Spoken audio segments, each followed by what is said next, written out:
Assalomu alaykum hamqishloqlar, yaxshimisizlar? Alloh rozi bo'lsin barchalaringdan. Alloh qabul qilsin. Qilayotgan ihsonlarning o'rnini ziyoda bilan to'ldirsin. Hozir mana masjidimizda ishlar juda chiroyli holatda ketyapti inshaalloh. Mana Xudo xolasa g'ishtlarimiz bu yoqlari bitdi. Mana bu tarafimiz ham bitdi.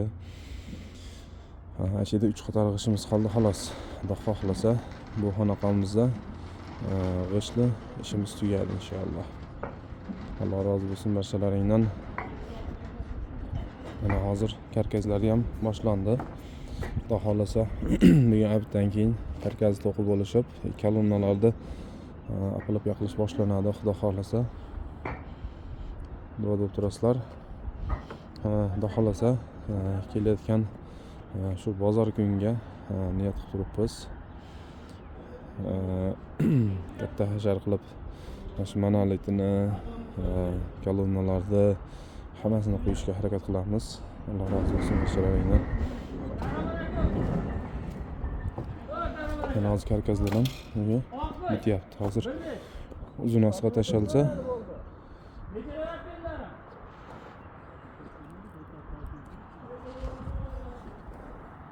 bir mes og'iz chiqarmalar. Keyin yana bir mes o'rnidan chiqarasizlar, to'xtab turasizlar.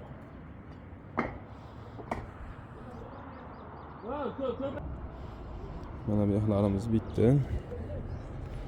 Mana endi bu tarafini Xudo xolasa 2 qator qoldi. Oxirgi o'smas.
Xudo xolasa hojatxonalarimiz bitib kelyapti inshaalloh.